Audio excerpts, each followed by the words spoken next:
everyone. আজি আপোনালোকৰ মাজত মই লৈ আহিছো সানডে মাৰ্কেট নামৰূপৰ আৰু নামৰূপৰ এই বজাৰখন হৈছে একদম আকৰ্ষণীয় বজাৰ আৰু দেওবাৰৰ দিনটো কাৰণে সকলোৱে অপেক্ষা কৰি থাকে মই ভাবিলো আজি যেটো দেওবাৰ অকনমান শাক-পাচলি কিনি আনো এক সপ্তাহৰ কাৰণে পুৰা শাক-পাচলি কিনি আনিছো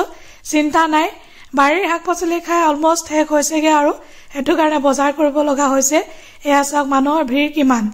আমি অলপ দেৰিকৈ গৈছো বাৰু এটো কাৰণে বেছি ভিৰ নাছিলে ৰাতিপুৱা কিনি আমাৰ বেছি ভিৰ হয় 10:30 11 মান বজাত আমি যাওঁতে অলমোষ্ট মানে 1 মান বাজিছিলে তেতিয়ালৈকে অকমান ভিৰটো কমিলে আৰু এইফালে বজাৰখন চাওকচোন কোন কোন ব্যক্তিয়ে বাৰু আজি নামৰূপৰ দেওবাৰে বজাৰত গৈছিলে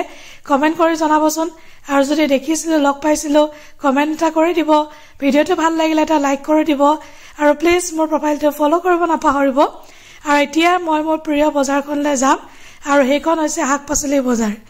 আৰু দুটামান ৰঙালাও কিনিলো ৰঙালাও কিটা কিন্তু বিৰাট ধুনীয়া আছিল এটাত মানে 10 টকা এটো কাৰণ দুটা কিনি আনিলো তাৰ পাছত গাজৰ কিনিলো বিনছ কিনিলো আৰু জানে আৰু শাক-পাচলি বজাৰখনটো মোৰ আটাইতকৈ প্ৰিয় আপোনালোকে বাৰু আজি কি কিনিলে কমেন্ট কৰি জনাব আৰু এতিয়া ঘৰ আহি পাই গলো কি বস্তু কিনিলো আপোনালোকক দেখুৱাম দেই এই এফালৰ পৰা উলিয়াই গৈছো আৰু পিয়াজ কিনিছিলো কেজি কিন্তু 50 টকা